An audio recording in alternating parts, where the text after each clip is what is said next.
بسم اللہ الرحمن الرحیم۔ السلام علیکم ورحمۃ اللہ وبرکاتہ۔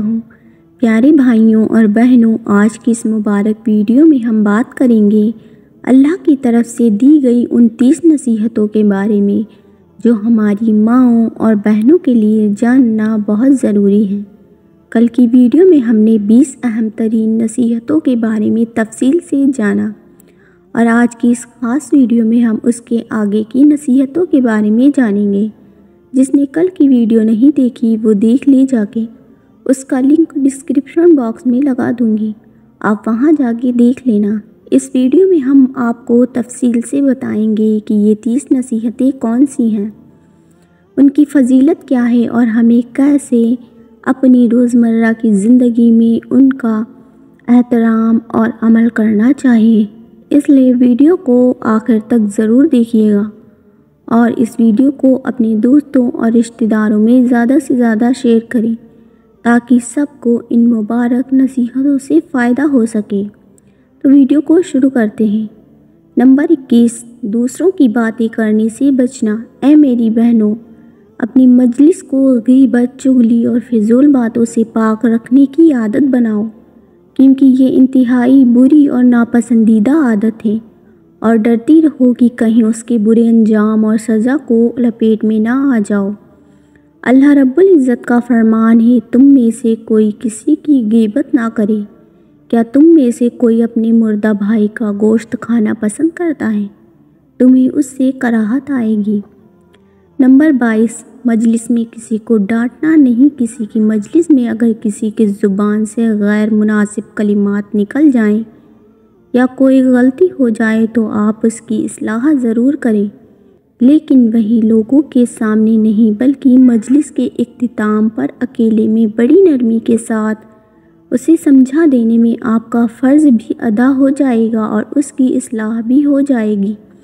انشاءاللہ لوگوں کے سامنے غلطی بتانے میں یا ڈانٹنے سے ہو سکتا ہے آپ کی بہن اپنے لیے بے عزتی کی بات سمجھے اور دوسری بار شاید وہ آپ کی مجلس میں نہ آئے۔ نمبر 23، گھر میں ایک کتب خانہ بنا لے۔ اے میری پیاری بہنوں، کوشش یہ کریں کہ گھر کے ایک کونے یا گھر میں کسی مناسب جگہ پر ایک لائبریری بنا لی جائے جس میں چند ایسی مفید و اچھی کتابیں موجود ہوں جس سے آپ اور آپ کے گھر والے سب فائدہ اٹھائیں۔ نمبر 24، اخلاق کو بگاڑنے والے لٹریچر پر پابندی لگا دیں۔ اے میری پیاری بہنوں، آپ اپنا قیمتی وقت برباد کرنے سے گریز کریں۔ ایسے غیر مناسب باتوں، بیکار رسالوں، میگزینز اور لٹریچر جس میں اخلاق کو بگاڑنے والی باتیں ہوں، ان کو پڑھنے اور دیکھنے میں وقت برباد نہ کریں، بلکہ ایسی چیزوں پر گھر میں لانے کی پوری پابندی لگا دیں۔ اگر یہ چیزیں آئیں گی تو انہیں دیکھا بھی جائے گا اور انہیں پڑھا بھی جائے گا، اسی لیے وہ نہ گھر میں آئیں گی نہ ان کو دیکھنے و پڑھنے کا موقع ملے گا۔ نمبر 25، سیرت صحابیات کا مطالعہ لازم کریں۔ بہتر ہے کہ آپ کے ٹیبل اور آپ کی لائبریری میں مختلف موجود پر ایسی کتابیں ہوں جو ہر عورت اور ہر بچہ پڑھ سکے۔ آسانی سے سمجھ میں آنے والی کتابیں ہوں جیسے تفسیر ابن کثیر، سیرت ابن ہشام، کتاب التوحید، ریاض الصالحین وغیرہ، جس سے ہر ایک اپنے عقیدے، اپنے دین، اپنے پیارے رسول حضرت محمد مصطفیٰ صلی اللہ علیہ وسلم کی سیرت طیبہ، صحابہ اکرام کے شب و روز، رات و دن، بچوں کی تربیت، والدین کے حقوق، گھر والوں کے حقوق، روزمرہ پیش آنے والے مسائل کے بارے میں معلومات حاصل کر کے اپنے علم و عمل میں اضافہ کر سکیں۔ یہ چیزیں اسی وقت حاصل ہوں گی جب گھر سے ایسی تعلیم حاصل کرنے کا شوق پیدا ہوگا، گھر میں بیٹھے وقت بھی برباد نہ ہوگا اور علم کا خزانہ بھی مل جائے گا۔ نمبر 26، کسی مفید نئے لٹریچر کا علم ہو جانا۔ جب آپ کو کوئی مفید پیمپلیٹ یا اصلاح معاشرے کی کتاب کا علم ہو جائے تو فوراً اپنی لائبریری میں اس کا اضافہ کریں اور اپنی دوسری بہنوں کو خریدنے اور پڑھنے کی ترغیب دلائیں۔ اسی طرح اگر آپ کو کسی ایسی کتاب کا علم ہو جائے جو اخلاق کو خراب کرنے والی ہو تو اس کے بارے میں بھی آپ اپنی بہنوں کو ضرور اطلاع دیں تاکہ وہ غلطی سے بھی ایسی کتاب نہ خریدے جس سے سب کا ایمان خراب ہو۔ نمبر 27، مطالعہ میں مصروف رہنا بے حد ضروری ہے۔ اے میری پیاری بہنوں، آپ کوشش کریں کہ ہر لمحے کو قیمتی بنایا جائے اور وقت کو برباد کرنے کے بجائے علم و مطالعہ میں گزارا جائے۔ گھر سے باہر نکلنے کے آداب۔ نمبر 28، بغیر ضرورت گھر سے نہ نکلیں۔ اے میری پیاری بہنوں، کوشش تو یہی کرو بلا وجہ گھر سے نکلنا نہ ہو۔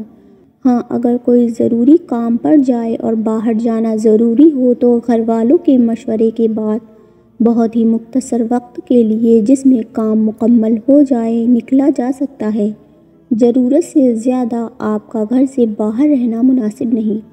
نمبر 29، خوشبو لگا کر نہ نکلیں۔ اے میری پیاری بہنوں، اگر آپ کو گھر سے باہر جانا پڑے تو خوشبو اور زیب و زینت کرنے سے پوری طرح بچنے کی کوشش کریں تاکہ لوگوں کی نظریں آپ کی طرف نہ اٹھیں۔ حضرت ابو موسیٰ رضی اللہ تعالیٰ عنہ بیان کرتے ہیں کہ اللہ کے رسول صلی اللہ علیہ وسلم نے فرمایا، جب کوئی عورت خوشبو لگا کر لوگوں کے پاس سے گزرتی ہے کہ وہ اس کی خوشبو پائیں تو وہ عورت ایسی ہے کہ جیسے، یعنی کہ وہ عورت بدکار ہے، جانیہ ہے۔ عزت داغدار ہونے سے بچنے کے لیے بہتر ہے کہ آپ اپنا پورا جسم ڈھانپ کر نکلیں۔ آہستہ قدموں سے چلیں تاکہ چلنے میں آواز نہ آئے اور نہ گزرنے سے خوشبو آئے۔ نمبر 30، ادھر ادھر بغیر ضرورت نہیں دیکھیں۔ اے میری بہنوں، جب آپ چل رہی ہوں، گلی محلے بازار وغیرہ میں ہوں تو نظریں گھما کر دیکھنے اور ادھر ادھر بغیر ضرورت جھانکنے سے بچیں۔ نظروں کا ادھر ادھر الجھ جانا خطرے سے خالی نہیں۔ جب آپ اپنی مطلوبہ چیز خریدنے لگے تو دکاندار سے زیادہ باتوں میں مشغول نہ ہوں۔ زیادہ باتیں کرنے سے بیمار دلوں سے فتنہ بھڑکنے کا امکان ہوتی ہے۔ نمبر 31، برائی کو اچھا نہ سمجھیں۔ جب آپ گھر سے باہر بازار میں کوئی ناپسندیدہ چیز دیکھیں تو اس پر آپ کی طرف سے کراہت کا اظہار ہونا لازم ہے۔ اگر زبان سے نہیں تو کم سے کم دل سے غصہ، ناپسندیدگی اور برائی کا احساس تو ہونا ہی چاہیے۔ اللہ تعالیٰ فرماتا ہے، مومن مرد و عورت آپس میں ایک دوسرے کے معاون و مددگار دوست ہیں۔ وہ بھلائیوں کا حکم دیتے اور برائیوں سے روکتے ہیں۔ نمبر 32، باہر گھومتے رہنے کی عادت اچھی نہیں۔ کچھ عورتوں نے گھر سے باہر نکلنے کو اپنا شوق اور عادت بنا لیا ہے۔ وہ گھر سے باہر نکلتی ہیں اور اتنی دیر بے پرواہ ہو جاتی ہیں کہ گھر کی خبر نہیں ہوتی۔ ایسی عورتوں سے خیر و بھلائی کی امید نہیں رکھی جا سکتی۔ اس میں وقت برباد ہونے کے علاوہ فلاح کے امکان سے بھی انکار نہیں کیا جا سکتا۔ میں تو اللہ سے پناہ مانگتی ہوں کہ آپ کا نام اس قسم کی عورتوں میں شامل نہ ہو، کیونکہ یہ عادت بہت ہی ناپسندیدہ اور بری ہے۔ نمبر 33، جس چیز کی ضرورت ہو وہی خریدنا۔ اے میری پیاری بہنوں، جب آپ اپنے گھر والوں کے ساتھ یا اپنے خاوند کے ساتھ باہر کوئی چیز خریدنے کے لیے نکلیں تو جس چیز کی ضرورت ہو وہی خریدیں۔ یہ نہ ہو کہ آپ اپنے گھر کو سپر مارکیٹ کی برانچ سمجھتے ہوئے پوری مارکیٹ ہی لا کر گھر بھر دیں۔ یہ بہت بری عادت ہے کہ جب مارکیٹ میں جو چیز ہاتھ لگے اسے خرید لیا جائے، چاہے اس کی ضرورت ہو یا نہ ہو۔ یہ فضول خرچی کی ایک قسم ہے جسے اللہ رب العزت بھی پسند نہیں کرتا۔ اللہ ہم سب کو ہدایت دے، آمین۔ دعا اور عبادت کے آداب۔ نمبر 34، جو کچھ مانگنا ہے اللہ سے مانگو۔ اے میری پیاری بہنوں، آپ کمزور ہیں، محتاج ہیں، فقیر ہیں۔ ہمیشہ اللہ کے سامنے دعا کے لیے اپنے ہاتھ اٹھاتی رہا کریں، اسی سے معافی کی التجا کرتی رہا کریں۔ صحت و تندرستی، خیر و عافیت، دنیا اور آخرت کی بہتری، یعنی ہر چیز اسی ایک اللہ سے طلب کرتی رہا کریں۔ اللہ کے رسول صلی اللہ علیہ وسلم نے فرمایا، آپ کا رب حیادار ہے، وہ اس بات سے حیا کرتا ہے جب بندہ اس کے سامنے اپنے ہاتھ اٹھائے تو وہ انہیں خالی واپس لوٹا دے، یعنی جب اس سے دعا کی جاتی ہے تو وہ خالی ہاتھ واپس نہیں لوٹاتا۔ لیکن دعا کی قبولیت کے لیے جلدی نہیں کرنی چاہیے، کیونکہ اللہ کے رسول صلی اللہ علیہ وسلم نے فرمایا، کوئی بھی بندہ اللہ کے سامنے اپنے ہاتھ ایسے نہیں اٹھاتا کہ اس کی بغلیں ظاہر ہو رہی ہوں اور وہ اللہ سے کوئی سوال کر رہا ہو۔ اللہ اسے ضرور عطا کر دیتا ہے، لیکن اسے جو جلدی نہ کرے۔ صحابہ کرام رضی اللہ تعالیٰ عنہ نے پوچھا، اے اللہ کے رسول صلی اللہ علیہ وسلم، وہ جلدی کیسے کرتا ہے؟ فرمایا، وہ کہتا ہے کہ میں نے اللہ سے مانگا ہے، اللہ سے مانگ رہا ہوں لیکن کچھ نہیں ملا۔ اللہ تعالیٰ ہی دعا کو قبول کرتا ہے، لیکن اس میں جلد بازی نہیں مچانی چاہیے۔ دعا کرنے کا طریقہ یہ ہے کہ اپنی دعا اللہ کی حمد، تعریف و بڑائی کے ذکر کے ساتھ اور اللہ کے رسول صلی اللہ علیہ وسلم پر درود و سلام پڑھ کر شروع کریں۔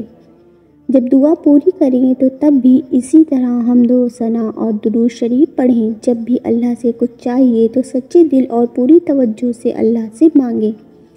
اللہ کے رسول صلی اللہ علیہ وسلم نے فرمایا، اللہ تعالیٰ سے دعا اس طرح کیا کرو کہ تم اس کے قبول ہونے کا یقین رکھتے ہو، اور یاد رکھو کہ اللہ تعالیٰ غافل دل والے کی دعا قبول نہیں کرتا۔ اے میری پیاری بہنوں، دعا مانگتے وقت گناہ اور قطع رحمی، رشتہ توڑنے کی دعا سے ہمیشہ بچتی رہنا۔ اگر دعا کی قبولیت کے آدھار نظر نہ آ رہے ہوں تو بھی مایوس ہونے کی کوئی ضرورت نہیں۔ اللہ سبحانہ تعالیٰ اسی دعا کو آپ کے لیے آخرت میں عطا کرنے کے لیے ذخیرہ کر دے گا، یا پھر اسی دنیا میں آپ کے گناہوں کے کفارے یا کسی آنے والی مصیبت کو ٹال دینے کا سبب بنا دے گا۔ سبحان اللہ۔ نمبر 35، اللہ کی قربت حاصل کرنا۔ اے میری پیاری بہنوں، فرائض، نوافل اور ذکر الہی اور نیکی کی دعوت دے کر اللہ کی قربت حاصل کرنے کی جد و جہد میں لگی رہو۔ انشاءاللہ ایسا کرنے سے آپ اللہ کے یہاں اجر عظیم، ثواب کثیر، بہت زیادہ ثواب اور اعلیٰ درجات سے نوازی پا جائیں گی۔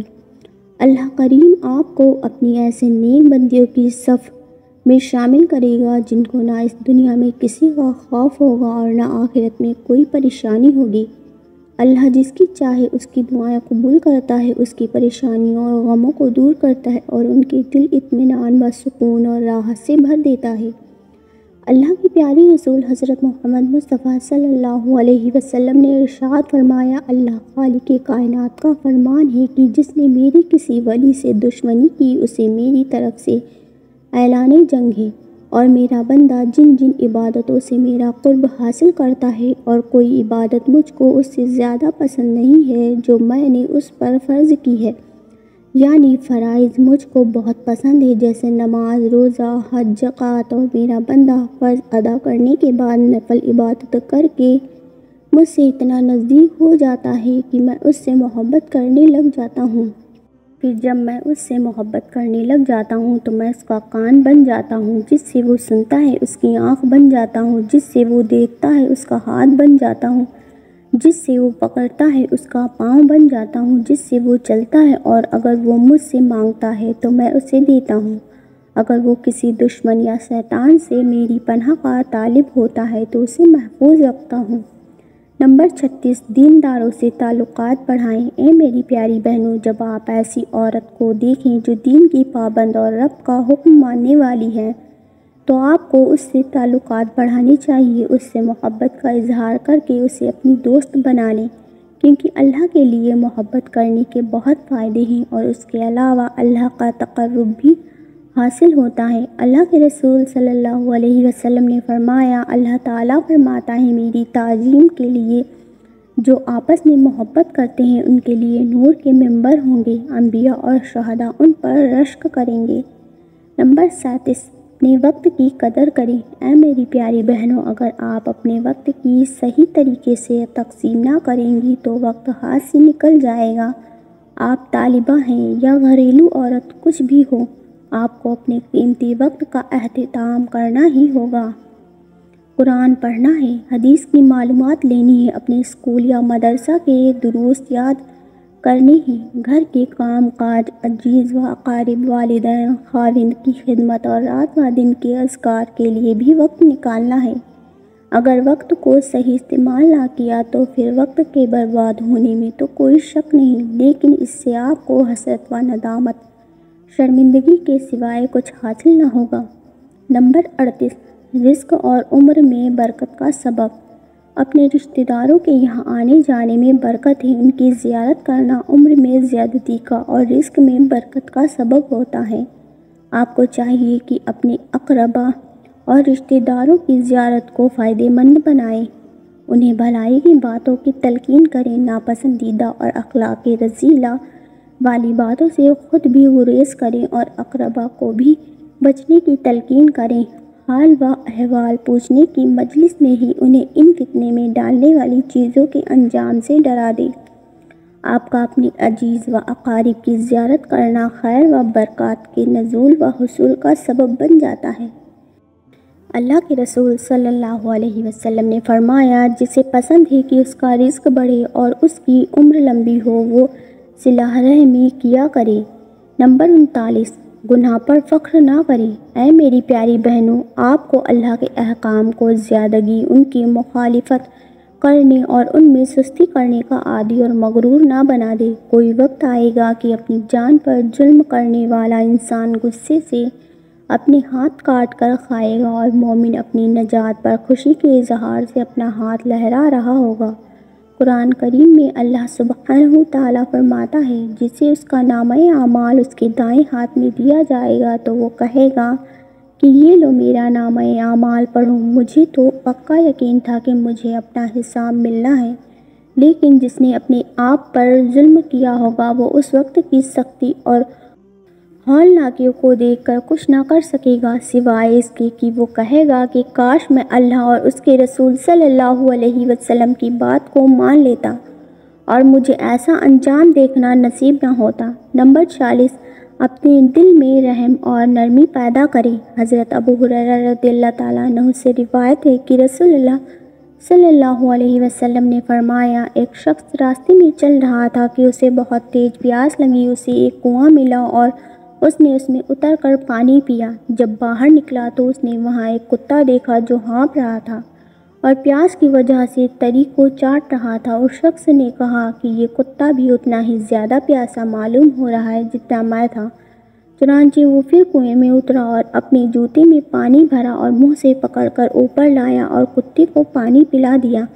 اللہ تعالیٰ نے اس کے اس عمل کو پسند فرمایا اور اس کی مغفرت کر دی۔ صحابہ کرام رضی اللہ تعالیٰ عنہم نے عرض کیا، یا رسول اللہ صلی اللہ علیہ وسلم، کیا ہمیں جانوروں کے ساتھ نیکی کرنے میں بھی ثواب ملتا ہے؟ آپ صلی اللہ علیہ وسلم نے فرمایا، تمہیں ہر تازہ کلیجے والے پر نیکی کرنے میں ثواب ملتا ہے۔ حضرت عبداللہ بن عمر رضی اللہ تعالیٰ عنہ بیان کرتے ہیں کہ اللہ کے رسول صلی اللہ علیہ وسلم نے فرمایا، ایک عورت کو ایک بلی کی وجہ سے عذاب ہوا جسے اس نے اتنی دیر باندھے رکھا کہ وہ بھوک کی وجہ سے مر گئی اور عورت اسی وجہ سے جہنم میں داخل ہوئی۔ اے میری پیاری بہنوں، ہر ایک چھوٹے اور بڑے پر رحم کیا کرو، یہاں تک کہ جانوروں کے ساتھ بھی، جیسا کہ پیارے رسول حضرت محمد مصطفیٰ صلی اللہ علیہ وسلم نے فرمایا، جو رحم نہیں کرتا اس پر رحم نہیں کیا جاتا۔ نمبر 41، غیر اسلامی اعلانات سے متاثر نہ ہوں۔ اے میری پیاری بہنوں، ہر روز نئے سے نئے اعلانات اور اشتہارات جو ہر طرف سے عورتوں کو نئی تہذیب اور روشنی خیالی کا نام دے کر فتنے میں ڈالنے کی کوشش کر رہے ہیں، ان سے ہرگز متاثر نہ ہونا۔ ایک مسلم و شریف عورت کو اس کی پاکیزگی، پردہ اور حیا کی حدوں سے نکلنے کے لیے مختلف وسائل استعمال کیے جا رہے ہیں، جن سے خود بچنا اور دوسری بہنوں کو بچانا آپ کا کام ہے۔ ایسا نہ ہو کہ کہیں غیروں کی تو کیا اپنوں کی ہی باتوں میں آ کر آپ روشن خیالی کے جال میں پھنس جائیں، ورنہ عزت محفوظ رہنے کا بھی یقین نہیں ہو اور گناہ سے بچنے کی بھی امید نہیں۔ نمبر 42، اپنے دین کو مضبوطی سے تھامے رہو۔ اللہ رب العزت کا فرمان ہے، تم ہی غالب رہو گے اگر تم ایمان والے ہو۔ اگر آپ اپنے دین پر مضبوطی سے عمل کرتی رہیں گی، سستی اور کمزوری نہ دکھائیں گی، تو اللہ رب العزت بھی آپ کو کامیابی سے ہمکنار کرے گا۔ آپ دین اسلام کے احکام کو پھیلانے میں شرم نہ کریں۔ جہاں اس کی توہین یا اس کا مذاق اڑایا جا رہا ہو، وہاں بھی اس کے دفاع میں پیچھے نہ ہٹیں اور اپنے عقیدے کو تھامے ہوئے اپنے دین پر ڈٹی رہیں۔ نمبر 43، اسلامی پہچان کو اپنی غذا بنا لیں۔ دینی کیسٹ، اسلامی تقریریں، اجتماعی دینی درس اور مفید اسلامی محفلوں کو آپ اپنی غذا خوراک بنا لیں اور مفید دینی رسالے اور اخبارات کا مطالعہ کرتی رہا کریں، جن سے آپ کے علم میں اضافہ ہوتا ہو۔ نمبر 44، اچھے اخلاق کو اپنی عادت بنا لیں۔ اے میری پیاری بہنوں، گھر میں، اسکول و کالج میں، ہر محفل میں عزیز و اقارب، دوستوں اور پڑوسیوں میں نفع دینے والے علم، بھلائی، اخلاق حسنہ اور عادت جمیلہ عام کرنے کی کوشش کریں۔ نمبر 45، گھر کے کام کاج میں شرم محسوس نہ کریں۔ اے میری پیاری بہنوں، آپ ہمیشہ یہ کوشش کریں کہ گھر کے کام کاج میں اپنے گھر والوں کو ہاتھ بٹائیں۔ اس میں خیر بھی ہے اور ان کی خدمت بھی، جس کے بدلے میں آپ کو نیک دعائیں ملیں گی، اور اس میں ایک ایسی ٹریننگ بھی ہے جو انشاءاللہ آپ کی آنے والی زندگی کو کامیاب بنا دے گی۔ فارغ فالتو بیٹھنے، سستی کرنے یا اسکول مدرسے کے ہوم ورک کے نام سے ہر وقت گھر کے کام کاج سے جی چرانا اور دامن بچانا کوئی اچھی عادت نہیں۔ یہ بری عادت آپ کو کام چور، آلسی اور سست بنا دے گی۔ اس بری عادت کی وجہ سے گھر میں آپ کی قدر کم ہوگی اور ماں باپ کے پیار و ان کی دعاؤں سے محروم ہونا پڑے گا۔ نمبر 46، ہمیشہ ہنسمکھ اور مسکراتے رہیں۔ اللہ کے رسول صلی اللہ علیہ وسلم کا فرمان ہے، اپنے بھائی کے سامنے مسکرانا بھی آپ کے لیے صدقہ ہے۔ اے میری پیاری بہنوں، ہنسمکھ رہنے اور مسکراتے چہرے میں نہ آپ کا کچھ بگڑے گا اور نہ ہی کچھ خرچ کرنا پڑے گا، بلکہ اسی وقت میں آپ اپنی بہنوں اور مجلس میں بیٹھی سہیلیوں کا اپنی طرف متوجہ بھی کر سکیں گی اور بات بھی بااثر بھی رہے گی۔ اس میں عزت بھی ہے اور اجر ثواب بھی۔ نمبر 47، نہ غصہ کریں نہ غصہ دلائیں۔ حضرت ابو ہریرہ رضی اللہ تعالیٰ عنہ بیان کرتے ہیں کہ ایک آدمی اللہ کے رسول صلی اللہ علیہ وسلم کی خدمت میں حاضر ہوا اور کہا کہ مجھے نصیحت کیجیے۔ آپ صلی اللہ علیہ وسلم نے فرمایا، غصہ نہیں کیا کر۔ اس سوال کو اس آدمی نے کئی دفعہ دہرایا تو پھر بھی آپ صلی اللہ علیہ وسلم نے یہی نصیحت فرمائی، غصہ نہیں کیا کر۔ اے میری پیاری بہنوں، آپ کو یہ معلوم ہونا چاہیے کہ یہ غصہ شیطان کی طرف سے ہوتا ہے۔ اللہ کے رسول صلی اللہ علیہ وسلم نے فرمایا، غصہ شیطان کی طرف سے ہے اور شیطان آگ سے پیدا کیا گیا ہے اور آگ پانی سے بجھائی جاتی ہے، لہٰذا جب کسی کو غصہ آئے تو وضو کر لیا کرے۔ بے شک اے میری پیاری بہنوں، دوسروں کی غلطیوں اور گستاخیوں کو معاف کرنے کی عادت بنا لو تو آپ کا کردار بردباری سے بھرپور ہو جائے گا۔ نمبر 48، کفار کی عادت نہ اپنائیں۔ رسول اللہ صلی اللہ علیہ وسلم نے فرمایا، جو کسی کی مشاہبت کرتا ہے وہ انہی میں سے ہوتا ہے۔ اے میری پیاری بہنوں، کفار کی تلقین کرنے سے ہر وقت بچنا چاہیے۔ ان کی عادتیں، خصوصاً کھانے پینے، لباس وغیرہ کے طریقے اپنانے سے بچنا۔ نمبر 49، نماز میں تاخیر، دیری نہ کریں۔ بہت سی عورتیں ایسی ہیں جو نماز کے بارے میں سستی کرتی ہوئے اسے لیٹ کر دیتی ہیں۔ گھر کے کام کاج یا فضول باتوں میں مشغولیت کی وجہ سے، خصوصاً شادیوں، ولیموں کی محفلوں میں بہت ہی غفلت کر دیتی ہیں۔ نعوذ باللہ من ذالک۔ میں اللہ سے پناہ مانگتا ہوں کہ آپ ان جیسی ہو جائیں۔ قرآن کریم میں اللہ سبحانہ وتعالیٰ ارشاد فرماتا ہے، تباہی ہے ان نمازیوں کے لیے جو اپنی نمازوں میں سستی کر جاتے ہیں، یعنی نمازوں میں تاخیر، دیری کر جاتے ہیں، یہاں تک کہ نماز کا وقت بھی نکل جاتا ہے۔ اسی لیے اے میری پیاری بہنوں، نماز جیسی اہم ترین عبادت میں سستی برتنے کی اگر آپ کو عادت ہو تو اسے فوراً چھوڑ دیں۔ نمبر 50، نفس کا تزکیہ ہونا لازمی ہے۔ نفس کے تزکیہ کے لیے سب سے بہترین ذریعہ روزہ ہے، جس کی اہمیت بھی بہت ہے اور اس کا اجر بھی بہت زیادہ ہے۔ انسان کے نفس کے تزکیے اور اصلاح کے لیے اس کا بہت بڑا کردار ہے۔ اے میری پیاری بہنوں، یہ آپ کے لیے بہت ہی بہترین ہوگا کہ آپ نفلی روزوں کو، جیسے شوال کے 6 اور ایام بیچ کے روزے، ہر مہینے کی 13، 14 و 15 تاریخ کے 3 روزوں کو اپنی عادت میں شامل کر لیں۔ پیاری بہنوں، یہ تمام نصیحتیں ایک مسلم ہونے کے ناطے آپ کی خیر خواہی کی نیت سے شائع کی گئی ہیں۔ آپ سے گزارش کی جاتی ہے کہ ایک مسلمہ ہونے کے ناطے آپ ان پر سنجیدگی سے غور کریں اور اپنی دیگر مسلم بہنوں تک اس ویڈیو کو پہنچائیں اور اسے پڑھنے اور سننے کی صلاح دیں۔ اس کے ساتھ ہی آپ اپنی غیر مسلم سہیلیوں کو بھی اسلام کی ان اچھی باتوں کی جانکاری دیں۔ ایسا کرنا آخرت میں آپ کے لیے بہت فائدہ مند ہوگا انشاءاللہ۔ اللہ سبحانہ وتعالیٰ سے دعا ہے کہ وہ تمام مسلمانوں کو ان نصیحتوں پر عمل کرنے کی توفیق عنایت فرمائے اور شیطان کے شر برائیوں سے بچا کر ہم سب کے لیے شریعت محمد مصطفیٰ صلی اللہ علیہ وسلم پر چلنا آسان کر دے۔ آمین۔ تقبل یا رب العالمین۔ اللہ حافظ۔